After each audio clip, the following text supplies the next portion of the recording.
Bonjour à tous et bienvenue pour notre webconférence sur les contrats commerciaux. Je suis ravie de vous accueillir aujourd'hui pour cette webconférence. Je suis avec Hugo Michelot. Bonjour Hugo. Bonjour Mylène, bonjour à tous. Et Hugo qui est juriste expert du coup chez Jury Travail et je suis Mylène Volpillac, ambassadrice également chez Jury Travail.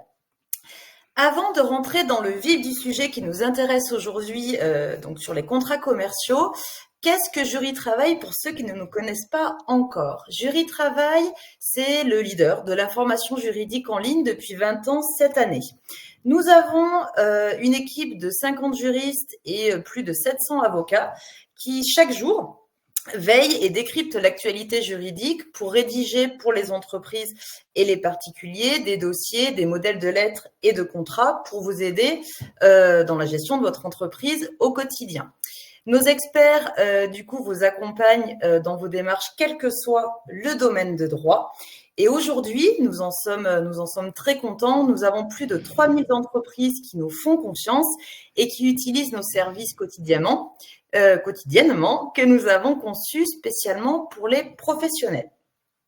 Donc, quelles sont-ils, du coup, ces solutions que nous avons créées pour les pros? Deux formules, pro et premium, qui vous permettent de contacter un juriste, donc un juriste comme Hugo, qui répondra à toutes vos questions, quel que soit le domaine de droit.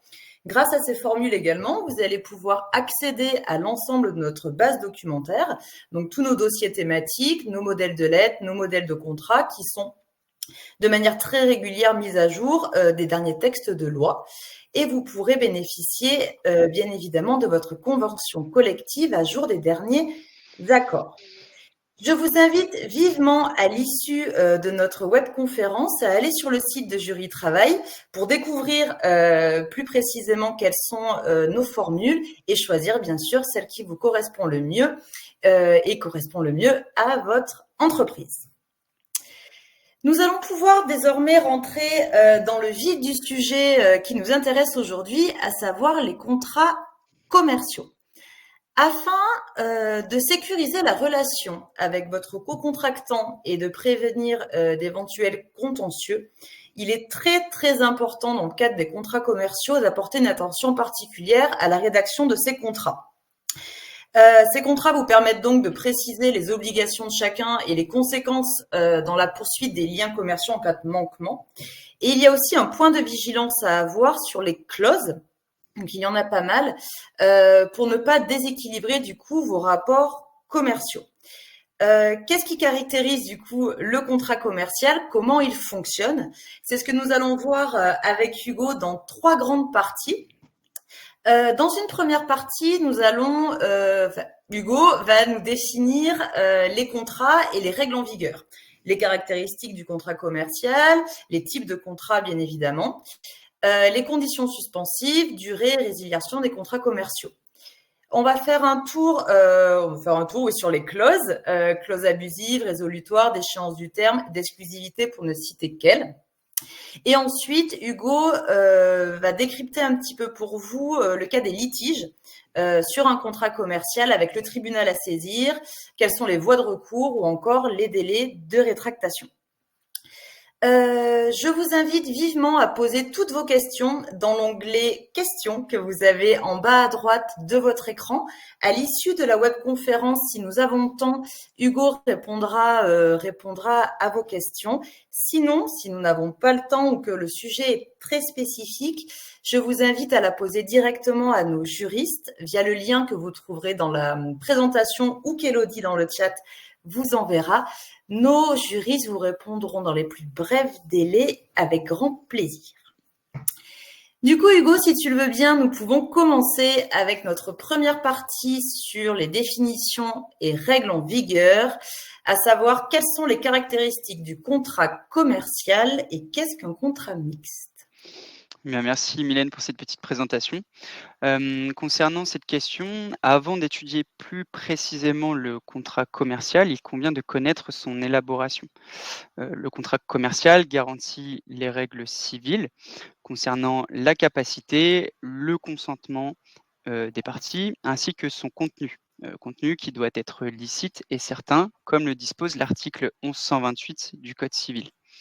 Le contrat peut être un acte commercial grâce à 2 facteurs. Le premier, c'est en regard de la qualité, de ses auteurs, au niveau du contrat ou de son contenu. Le contrat va être commercial quand effectivement les parties du contrat ont la qualité de commerçants, donc sont commerçants ceux qui exercent des actes commerciaux et en font leur profession. Profession habituelle, ça c'est, prévu à l'article, L 121-1 du code de commerce. Dans ce cas, la commercialité du contrat est due, à son auteur. D'un autre côté, le contrat peut également être commercial grâce à son objet cette fois-ci. C'est le cas le plus commun, et la nature commerciale du contrat émane de l'acte de commerce en lui-même, qui est l'obligation principale du contrat. Donc la loi énumère tous les cas où, elle qualifie des actes, comme, actes de commerce et ce sont notamment les articles L 110-1 et L 110-2 du code de commerce. Le droit, civil qui est le droit commun, il va y avoir du coup, à l'instar de ce droit civil, le droit, commercial qui en fait partie, qui est une spécialité, en dessous du droit civil, qui est plus général. On le nomme en tout cas, le droit, comme droit spécial tout simplement. Et entre droit spécial et droit commun, c'est la spécialité qui prime. C'est, entre une règle de droit commun, et une règle de droit commercial pour un litige, concernant un acte de commerce, on va privilégier toujours la règle, qui est prévue au sein du code de commerce. Hem, une qualification de contrat commercial, entraîne l'application du coup du régime, juridique commercial et enfin si le contrat est passé entre un commerçant et un non-commerçant, le contrat est dit mixte. Il ne sera pas essentiellement commercial. Et la nature, à ce moment-là, du contrat entraînera l'application des règles civiles, mais également des règles commerciales. Si le contrat s'inscrit dans le cadre, d'une relation, dans le cadre transfrontalier tout simplement, il s'agira alors d'un contrat commercial international. D'accord, très bien. Hop, pardon. Tac. Quels sont les différents types de contrats commerciaux?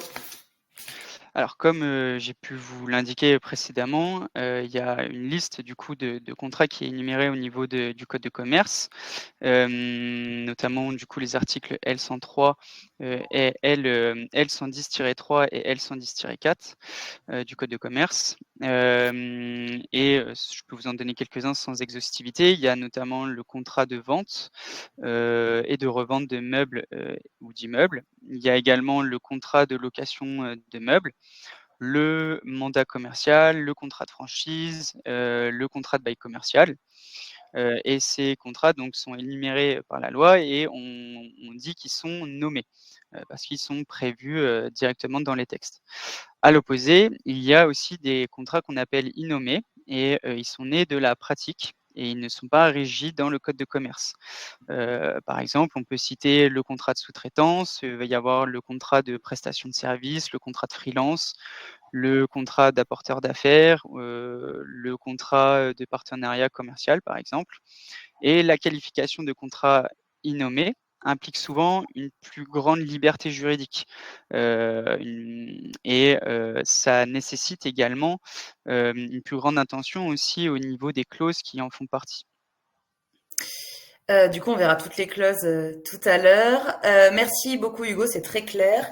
Existe-t-il des conditions suspensives ou résolutoires qui ne peuvent pas être stipulées au contrat? Effectivement, la condition, permet, de suspendre en tout cas la conclusion du contrat lorsqu'un événement incertain se réalise. Par exemple, l'obtention, d'une autorisation administrative d'un prêt, par exemple, lorsqu'on veut, faire, l'achat, par exemple, d'un bien immobilier. Si la réalisation de l'événement incertain conditionne la naissance du contrat, elle est dite suspensive. Si elle détermine la résolution du contrat, elle est dite résolutoire. Toutes les conditions stipulées dans un contrat ne sont pas légales. il faut bien faire attention, la loi interdit en effet les conditions qui dépendent exclusivement du débiteur. Et dans cette hypothèse, le débiteur ne s'engage pas réellement, car il conditionne le contrat à sa seule bonne volonté. Donc certaines clauses ont été assimilées, à celles, visées par cette interdiction, légale, et ainsi les juges ont pu censurer, la condition qui prévoyait qu'une vente était conditionnée à l'acquisition du bien par le vendeur, par exemple. Aucune précision n'était donnée sur les circonstances dans lesquelles le bien pouvait être acquis avant d'être vendu. En revanche, les tribunaux n'ont pas assimilé à une condition, abusive ou interdite, la condition qui prévoyait que le contrat liant une clinique à un médecin, par exemple, prendrait fin sans indemnité, si la clinique cessait d'exercer. C'est la jurisprudence, voilà, qui a pu trancher dans ce sens. De même, la cession d'un immeuble, peut être conditionnée à la vente, d'un autre bien par l'acquéreur, car dans ce cas, elle ne dépend pas de sa seule volonté, mais aussi de l'intervention d'un tiers. Donc lorsqu'il y a, effectivement, des clauses, qui peuvent paraître, floues au niveau justement du fait est-ce que ça dépend exclusivement du débiteur ou non? Eh bien, c'est la jurisprudence qui va se pencher dessus et au regard de, voilà, de son interprétation, au regard de cette décision souveraine, heu, décidera si effectivement c'est une clause, qui est interdite ou si elle peut être valable tout simplement dans la relation, commerciale, la relation contractuelle tout simplement. Merci beaucoup Hugo. Quelle est la durée du coup du contrat commercial et quelles sont les modalités de résiliation? Alors, en principe, il n'existe pas de durée imposée. Les contrats peuvent être à durée déterminée ou indéterminée. La durée s'adapte à l'objet du contrat avec, par exemple, la possibilité de reconduite tacite. Donc sans besoin d'obtenir le consentement express, des parties.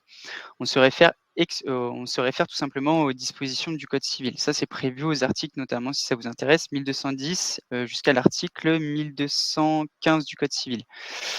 Dû à la multiplicité des contrats commerciaux et des durées qui peuvent être prévues pour, certains contrats spécifiques, il est nécessaire justement, peut-être d'insérer certaines durées. Par exemple, la durée d'un contrat de bail commercial, peut varier de 3 à 9 ans et ça, c'est prévu également au sein du code de commerce, à l'article L 145-4 du code de commerce. Donc la résiliation, est possible pour les contrats commerciaux. Il s'agit de la faculté de rompre le contrat par l'une ou les parties par leur simple volonté. On distingue, la résiliation de la résolution. C'est 2 notions importantes, auxquelles il ne faut pas justement faire, il faut pas les assimiler.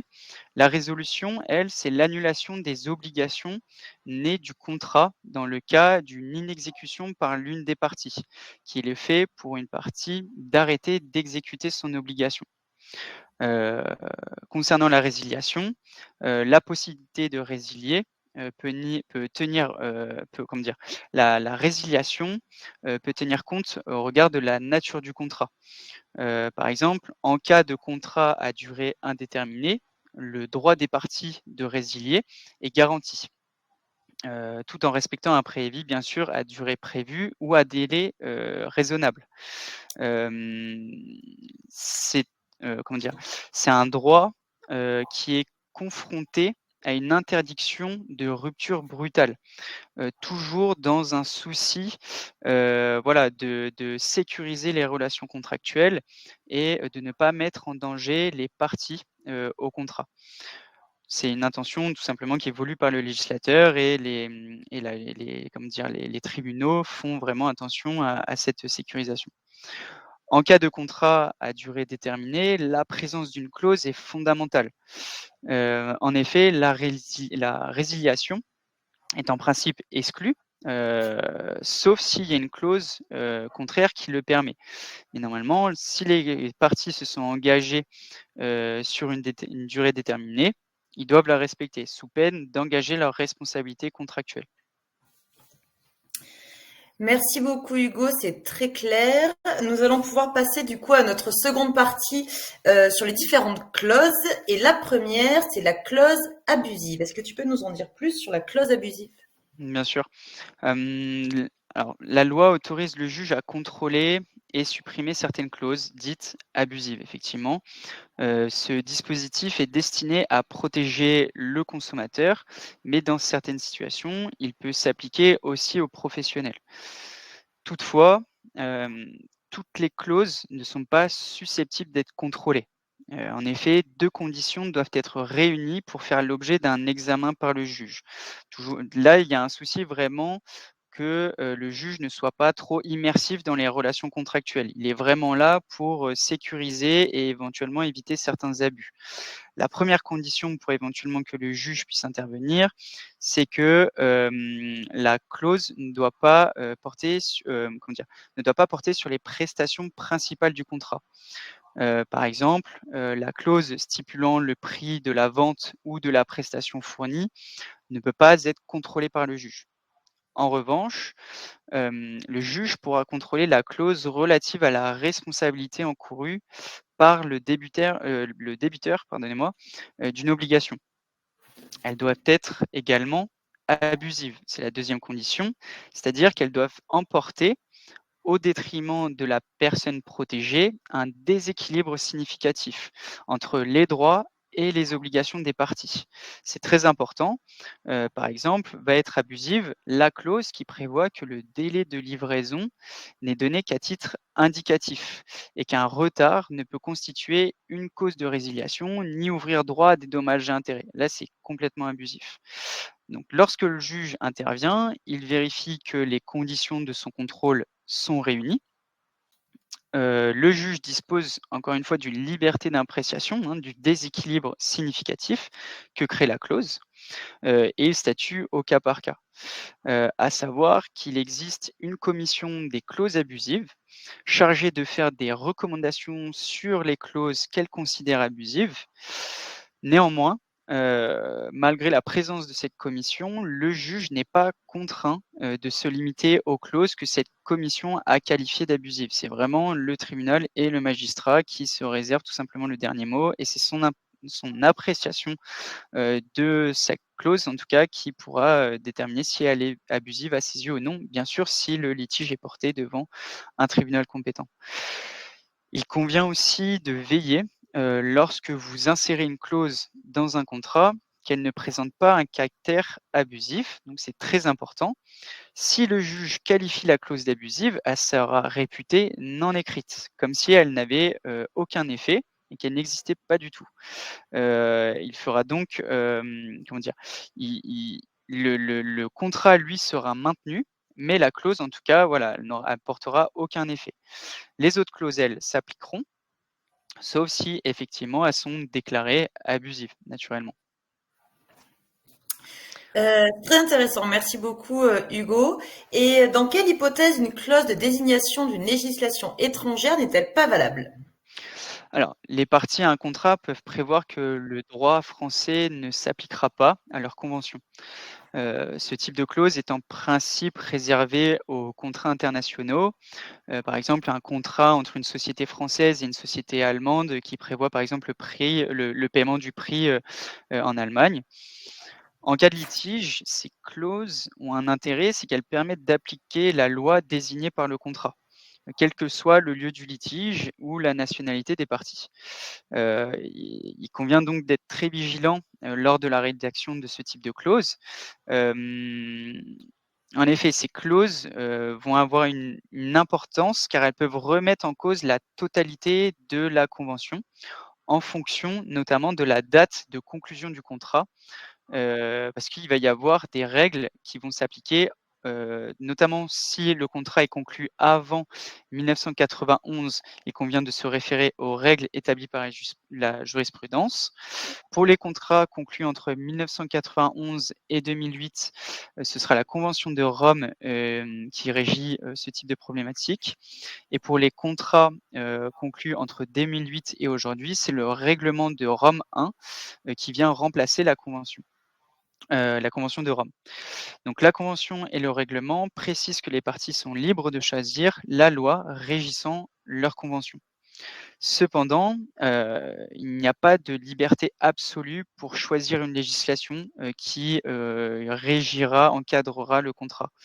La désignation d'une législation étrangère ne doit pas conduire à éluder l'application des dispositions, impératives, françaises en tout cas, notamment en matière d'ordre public. Il y a des lois considérées comme, si fondamentales pour l'ordre juridique français que rien ne peut les évincer. Il y a une sorte de hiérarchie des normes. De plus, il va falloir faire attention en tout cas, à l'application de la convention de Vienne sur la vente internationale de marchandises. Beaucoup de pays ont ratifié cette convention, donc il n'est pas rare de voir dans la pratique des clauses excluant l'application de la convention de Vienne, soit de manière expresse, soit de manière implicite, en choisissant notamment de l'appliquer la loi d'un pays qui n'a pas ratifié la convention, tout simplement. Merci Hugo. Je le rappelle pour nos participants, n'hésitez pas à poser vos questions dans l'onglet questions en bas à droite de l'écran si vous avez des questions sur les clauses ou autres qui concernent le contrat commercial. Nous allons pouvoir traiter maintenant de deux autres clauses, Hugo, à savoir la clause résolutoire, puis par la suite la clause de reconduction. Alors, en ce qui concerne la clause résolutoire, c'est une clause, tout aussi importante. Elle est prévue à l'article 1225 du code civil. Elle s'applique pour les contrats commerciaux également.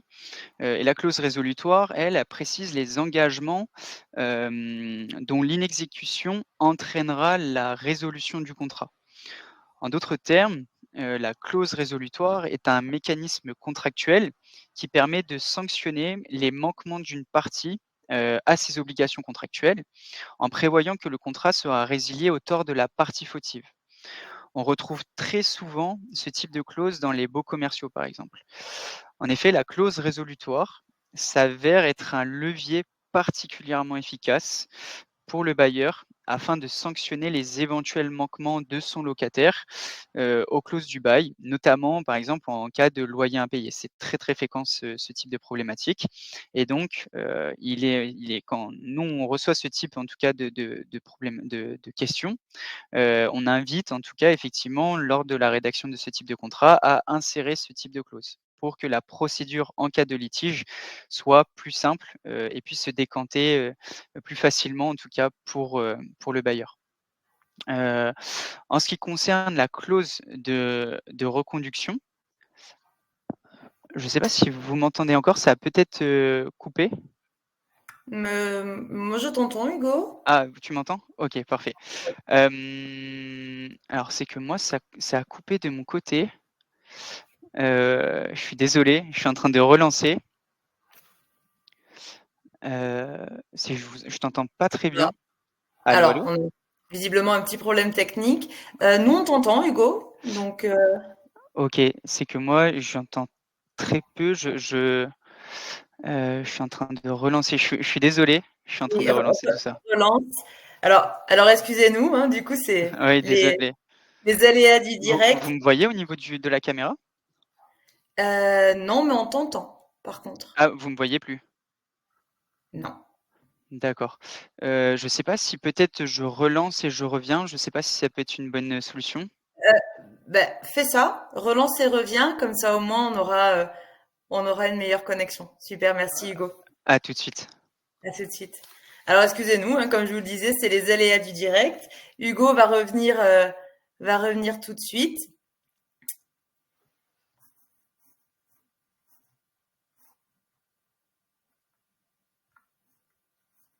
J'espère. En attendant, Elodie vous l'a peut-être déjà envoyé, mais vous pourrez retrouver l'ensemble des éléments concernant le contrat commercial, les clauses, mais également des modèles de contrat rédigés par nos juristes directement à télécharger dans notre dossier que vous trouvez sur notre site et dans le lien que va vous envoyer, pardon, Elodie.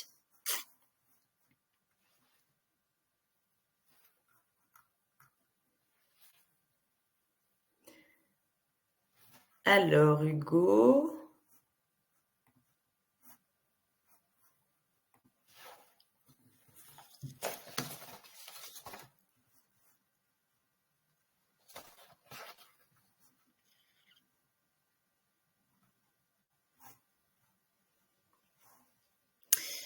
Et de la même manière, oui, d'ailleurs, je vous l'ai pas dit, vous pourrez télécharger directement les modèles de contrat, notamment apporteur d'affaires.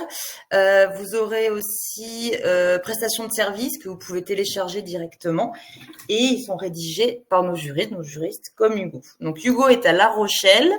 Visiblement, la connexion n'est pas bonne à La Rochelle. Donc on va patienter un tout petit peu.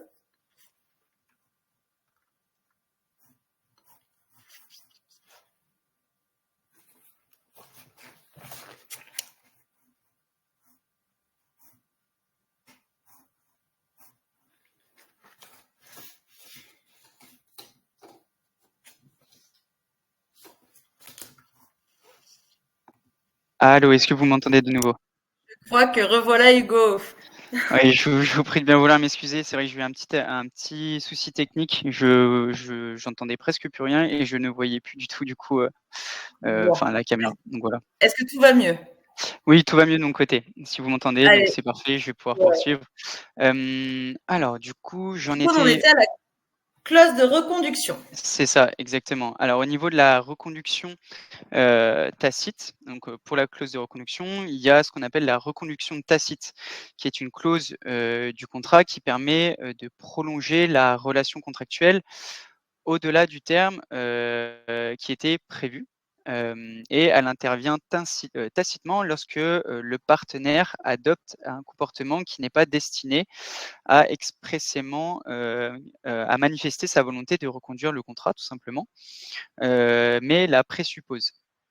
Ainsi, le professionnel ne le fait pas, ne fait pas part en tout cas à son cocontractant, d'une manière expresse sa volonté de reconduire le contrat, qui, bien souvent peut être fait par le biais d'une lettre recommandée avec accusé de réception. Il ne fait pas de manière expresse dans tous les cas de mettre fin à la relation, et donc le contrat est reconduit, tacitement, automatiquement. Il peut y avoir un exemple, si votre partenaire, par exemple, encaisse un chèque, que vous lui avez envoyé pour payer une prestation, que vous lui avez demandé, au-delà de la date limite, et bien, en l'encaissant, il donne tacitement son accord à la reconduction du contrat. Ce type de clause n'existe que pour les contrats, prévoyant un terme, car si le contrat n'en a pas, chaque partie est libre de résilier le contrat quand elle le souhaite. En principe, cette clause, n'est pas une clause abusive, mais la loi, en faveur des consommateurs, oblige le professionnel à informer son partenaire, consommateur de la possibilité de ne pas reconduire le contrat. Si vous ne le faites pas, le consommateur peut mettre fin au contrat à tout moment. En revanche, cette information sur la reconduction tacite du contrat avant, la date d'échéance n'est pas obligatoire entre professionnels. Merci beaucoup Hugo. Du coup, nous pouvons passer à la prochaine clause qui est oui, de déchéance du terme. Alors, la clause de déchéance du terme, le terme permet de définir la date à laquelle le contrat prend fin. Il permet de préciser le moment auquel certaines obligations devront être exécutées. Ainsi, un contrat de prêt d'un bien peut prévoir, par exemple, que l'emprunteur devra rendre le bien emprunté à une date précise. Dans cette hypothèse, le prêteur ne pourra pas demander avant cette date la restitution du bien prêté. Mais il en va différemment dans certains cas. Les parties peuvent tout d'abord renoncer au terme, donc c'est prévu à l'article 1305-3 du Code civil. La partie qui bénéficie du terme peut aussi y renoncer. En principe, le terme bénéficie au débiteur de l'obligation qui dispose ainsi d'un délai. Un délai tout simplement pour, exécuter son obligation. Vous disposez d'un délai pour rembourser le capital emprunté en vertu de la stipulation du terme dans le contrat. Dans certaines hypothèses, le débiteur peut, renoncer au bénéfice du terme s'il le souhaite. Il doit alors immédiatement exécuter son obligation. Dans d'autres hypothèses, le débiteur peut être déchu de son terme. Il est alors privé du bénéfice du terme, car la loi estime il ne doit plus bénéficier de l'avantage que lui procure le terme. C'est ce qui se produit, par exemple, en cas de liquidation judiciaire du débiteur en difficulté.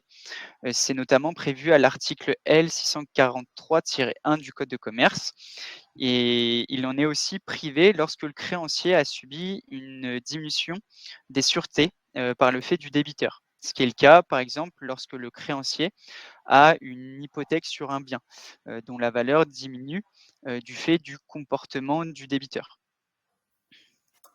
Merci Hugo. Et en ce qui concerne la clause compromissoire ou clause d'arbitrage.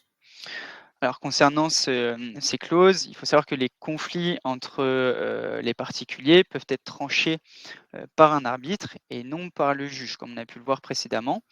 Le recours à l'arbitre peut être soit prévu par le contrat, donc on parlera de clause compromissoire, soit être décidé, pardonnez-moi, après la naissance du litige et on parlera dans ce cas-là de compromis d'arbitrage. C'est prévu notamment, à l'article 1442 du code de procédure civile. La clause compromissoire est valable si elle est stipulée dans un contrat lié à l'activité économique des parties.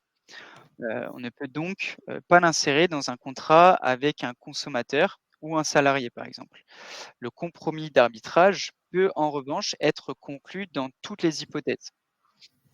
Vous devez préciser ce que vous demandez à l'arbitre. C'est très important. Il peut en effet être saisi pour trancher, le litige en appliquant les règles de droit commercial de manière stricte ou en équité.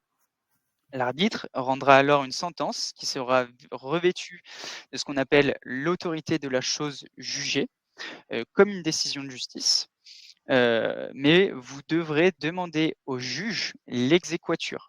L'exéquatur, c'est un mot un peu barbare, mais c'est une, décision judiciaire autorisant l'exécution en France d'une décision rendue par une juridiction arbitrale. Cette décision donnera, force exécutoire à la sentence et permettra donc, si nécessaire bien sûr, de pouvoir requérir aux forces de l'ordre ou à un commissaire de justice par exemple. Merci beaucoup Hugo. Du coup, nous pouvons passer à la prochaine clause qui est la clause d'exclusivité et quelles sont les différences avec la clause de non-concurrence, s'il te plaît. Alors, la clause d'exclusivité, ça va être la clause par laquelle une partie s'engage à ne pas faire appel à une autre personne, que son partenaire. Il peut s'agir par exemple d'une clause, d'approvisionnement exclusif qui obligera en tout cas à ne se fournir qu'auprès de son partenaire, et qui viendra interdire une relation commerciale avec, ses concurrents par exemple. Ce type de clause, elle est valable, mais la loi l'encadre en raison des conséquences possibles. Elles ne peuvent pas être conclues pour une date, là, ce qu'il faut savoir, c'est que ça peut pas être conclu pour une durée supérieure à 10 ans, par exemple. Il y a des dispositions au niveau du code de commerce qui vont justement limiter ce type de clause. C'est prévu à l'article L 330-1 du code de commerce, au niveau de la limitation de la durée. Si une telle clause est stipulée dans un contrat de concession, exclusive ou de franchise, hem, un document doit être transmis, avant la conclusion du contrat, donnant des informations sur la société qui concède, par exemple, le nom, commercial, la marque ou l'enseigne. Ça, c'est prévu également à l'article L 330-3 du code de commerce. La différence entre la clause d'exclusivité et la clause de non-concurrence, ça va être le moment, de son exécution. Un petit peu comme dans un contrat de travail. La dernière prend effet, une fois que le contrat est rompu. La clause de non-concurrence, doit, au regard de la jurisprudence, respecter certaines conditions, parce qu'elle n'est pas prévue au sein un article spécifique. Au niveau de ces conditions, ce sont des conditions cumulatives. Il y a, sa durée, donc sa durée ne doit pas être excessive. Elle doit concerner également une activité spécifique. Elle doit également être limitée dans l'espace et dernière condition, elle doit prévoir une contrepartie financière. Si l'une de ces conditions, hem, n'existe pas, n'est pas prévue en tout cas dans ce type de clause, eh bien la clause sera considérée comme nulle. Tout simplement, elle ne sera pas opposable à l'autre partie. Merci beaucoup, c'est très clair. Nous allons pouvoir passer désormais à notre troisième grande partie, du coup sur les litiges. Et la première question, Hugo, quel tribunal saisir pour régler un contentieux commercial national? Et doit-on se faire représenter obligatoirement par un avocat? Entendu. Alors, lorsque vous n'arrivez pas à résoudre amiablement le litige avec votre partenaire commercial, et que vous voulez, malgré tout obtenir une réparation de votre préjudice, vous pouvez, n'avoir d'autre solution que d'utiliser des moyens plus coercitifs malheureusement.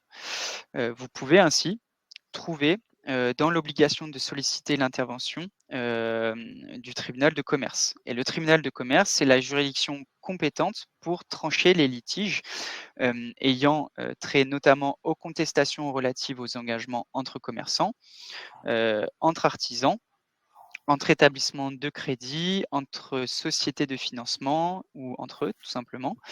Ça peut être aussi au niveau des contestations relatives aux sociétés commerciales, et également aux actes de commerce entre toutes personnes.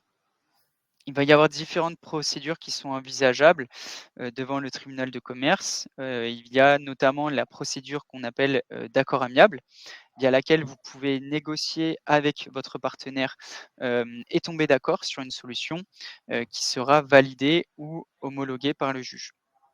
Il y a également la requête conjointe, via laquelle votre partenaire et vous, vous mettez d'accord pour saisir le juge ensemble, aux fins de résolution de votre litige.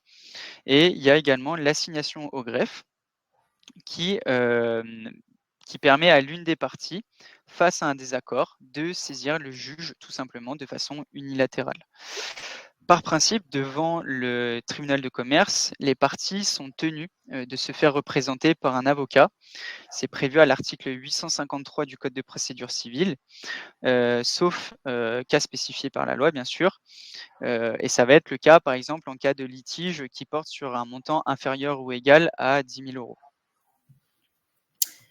D'accord, merci beaucoup Hugo. Autre question, quel tribunal saisir lorsque le contentieux, cette fois-ci, est international?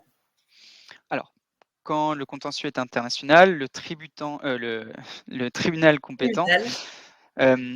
et sa compétence exclusive est souvent prévue explicitement, par une clause au sein du contrat international.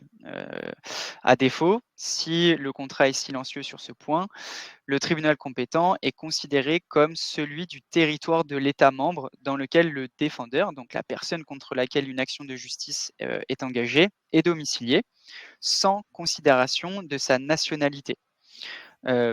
D'autres règles de compétence permettent de déterminer la juridiction compétente. Exemple, il va y avoir la règle du lieu d'exécution de l'obligation, ce qui est le cas en matière contractuelle.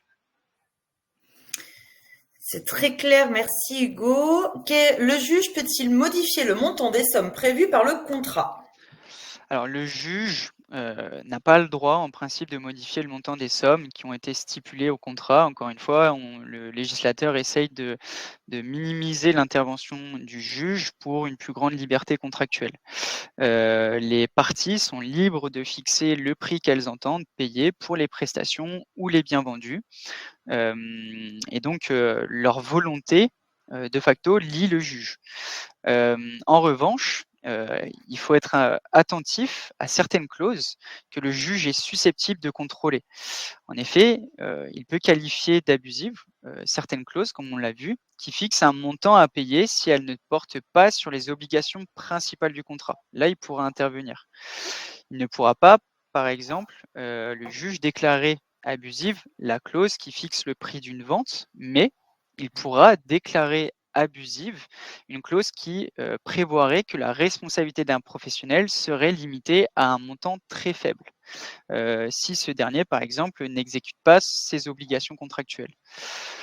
Une telle clause serait réputée non écrite s'il estime, encore une fois, qu'il y a un déséquilibre significatif, comme on l'a vu précédemment. Un déséquilibre significatif au détriment, bien sûr, de la partie protégée. En revanche, il ne pourra pas modifier le montant stipulé dans le contrat. À l'inverse, dans d'autres situations, une clause stipulée à un contrat pourrait être modifiée par le juge. C'est le cas en particulier pour les clauses pénales, par lesquelles on peut prévoir le montant des dommages et intérêts qui seront dus de manière forfaitaire en cas d'inexécution des obligations du contrat. Si le montant est dérisoire ou excessif, par rapport au préjudice né de l'inexécution du contrat, le juge pourra modifier le montant prévu au contrat. Et ça, c'est prévu notamment à l'article 1231-5 du Code civil. Le juge peut aussi contrôler le montant des prestations de certains contrats, mais dans des hypothèses limitées. Il peut ainsi veiller à ce que le contrat d'entreprise, par exemple, par lequel un entrepreneur s'engage ou s'engagerait à réaliser une prestation, ne prévoit pas une rémunération trop faible. La jurisprudence, en règle générale, accepte par exemple de diminuer le montant des honoraires prévus entre un avocat et son client s'ils estiment qu'ils sont trop élevés par rapport au service rendu. C'est une possibilité. Merci beaucoup, Hugo. Autre question, quelles sont les règles applicables aux pénalités de retard? Alors, la loi dite NRE a précisé le régime des pénalités de retard entre professionnels. Elle a tout d'abord fixé à 30 jours le délai à l'issue duquel doit avoir lieu le règlement des ventes et prestations de services fournis. Ce délai n'est toutefois pas obligatoire.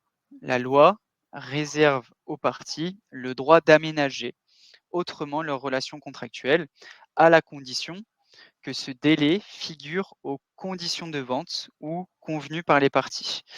Ainsi, le Code de la consommation réglemente notamment les délais de paiement. Donc ça, c'est prévu à l'article L441-10 et suivant du Code de commerce, soit 30 jours à compter de la date de réception d'émission de la facture.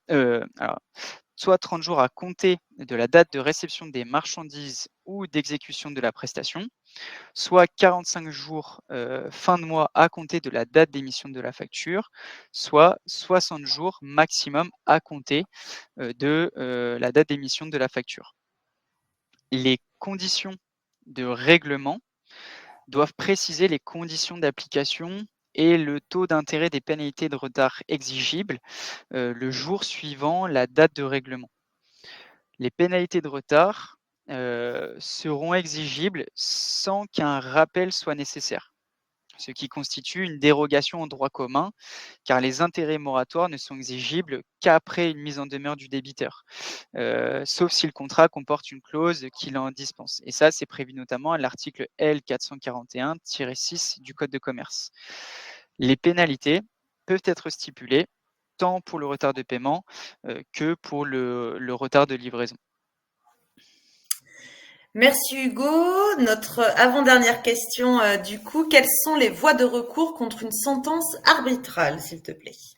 Alors, la sentence arbitrale est définitive, donc non susceptible d'appel. Ainsi, même si la procédure s'étale sur une période plus longue, elle solde le litige. Il faut faire attention, il faut être vigilant. Les voies de recours permettent de contester la validité de la décision de l'arbitre et il en existe plusieurs types et chacun s'applique différemment à l'arbitrage. Il va y avoir notamment l'appel. Donc, l'appel est possible lorsque les parties l'ont prévu dans la convention d'arbitrage. Il va y avoir aussi le recours en annulation. C'est un recours qui est uniquement possible lorsque les parties n'ont pas prévu la possibilité de faire appel. Il y a l'opposition. Donc, l'opposition est impossible. La tierce opposition. Donc, la tierce opposition est possible et elle est faite devant la juridiction qui aurait eu compétence en l'absence d'arbitrage, donc devant le tribunal de commerce par exemple. Il y a également le recours en révision. Donc, ce recours est possible lorsque les autres voies de recours sont épuisées et uniquement s'il y a eu une fraude. et le pourvoi. Le pourvoi qui n'est possible que sur l'arrêt statuant sur le recours en annulation. Il n'est pas directement possible, sur la décision rendue par l'arbitre, tout simplement. Merci Hugo, c'était très clair. Dernière question avant de penser aux questions de nos participants. Existe-t-il un délai de rétractation entre professionnels? Alors, c'est, le droit de rétractation, effectivement, c'est un droit très important, protecteur aussi, que ce soit pour les professionnels, ou les consommateurs. Et c'est prévu en cas d'achat à distance ou suite à un démarchage téléphonique par un professionnel afin, de permettre aux consommateurs, de changer d'avis. C'est notamment prévu à l'article L221-18 du code de la consommation. Ce droit, il est prévu dans la relation commerciale entre un vendeur professionnel et un acheteur consommateur. Ainsi, 2 professionnels qui feraient affaire entre eux au titre de leur activité respective, ne se verraient pas appliquer ce droit. C'est vraiment prévu au sein du code de la consommation. Pour autant, cette exception ne vaut que pour un achat réalisé dans le cadre de leur activité professionnelle. Si cet achat, par exemple, se fait en dehors de leur activité, le professionnel, à ce moment-là, sera considéré comme un consommateur et bénéficiera, dans ce cas, du délai de rétractation. Le code de la consommation précise bien que les conditions à réunir pour que le droit de rétractation puisse jouer entre professionnels, c'est que le contrat doit être conclu hors établissement, que l'objet de ce contrat n'entre pas dans le champ de l'activité principale du professionnel sollicité, et dernière condition, que le nombre de salariés employés par le professionnel est inférieur ou égal à 5, et c'est prévu notamment à l'article, 1000, L221-3 du code de la consommation. Merci beaucoup Hugo pour toutes ces réponses et c'était très très clair. Tu as été visiblement très clair et très complet puisque nous n'avons pas énormément non, une question de nos participants. Néanmoins, si une question vous revient après la webconférence, n'hésitez vraiment pas à la poser à nos juristes. Votre première question est gratuite et nos juristes vous répondront avec grand plaisir à toutes vos questions. Donc Hugo, nous avons une question d'un de nos participants. Une clause résolutoire peut-elle n'être qu'au détriment d'une des deux parties? Alors oui, on peut considérer qu'une clause résolutoire peut être au détriment ou, à l'avantage plutôt, que, à une seule partie, au contrat.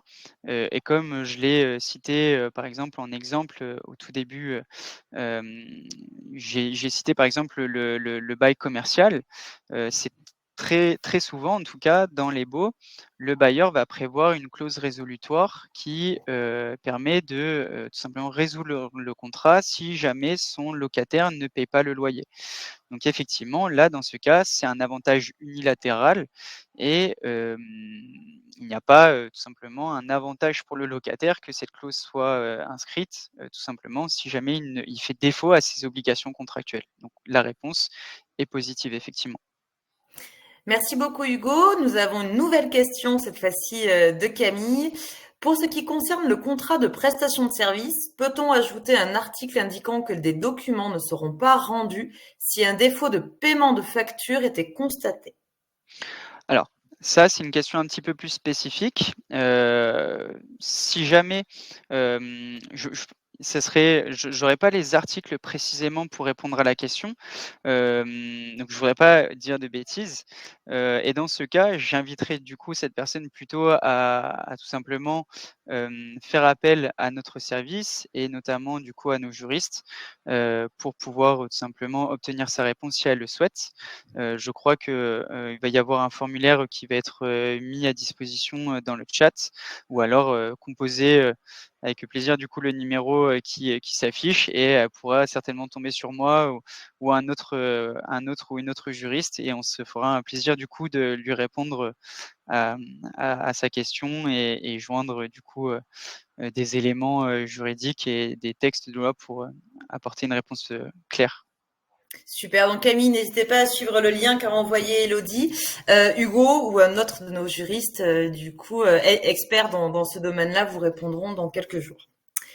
Pour aller plus loin, comme je vous le disais tout à l'heure, pendant notre petit problème technique, n'hésitez pas à télécharger notre dossier avec 5 modèles de contrats à télécharger qui sont inclus, dont prestations de services, apporteurs d'affaires et d'autres.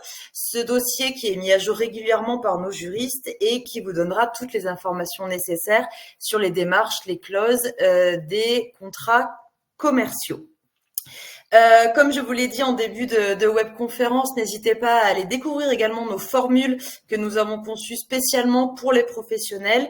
Le but est vraiment de vous accompagner dans la gestion de votre entreprise d'un point de vue juridique vraiment au quotidien. Et n'hésitez pas à aller choisir la formule qui vous correspond le mieux. Je vous remercie grandement pour votre participation. Merci beaucoup Hugo. Merci Mylène, et merci à tous ceux qui ont eu le courage d'écouter. C'était un plaisir.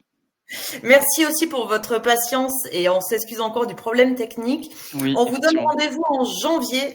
Le mardi 16 janvier, nous avons une webconférence sur le forfait heure, forfait jour et comment les mettre en place. Et le mardi 6 janvier à 14h sur l'égalité homme-femme, vos obligations. Et vous savez également votre obligation de calcul de l'index professionnel. On décryptera le sujet ensemble. Ces webconférences-là sont gratuites, donc n'hésitez pas à vous inscrire dès maintenant. Je vous souhaite une très très bonne journée et vous dis à très bientôt. Au revoir Hugo. Très bonne journée. Au revoir tout le monde.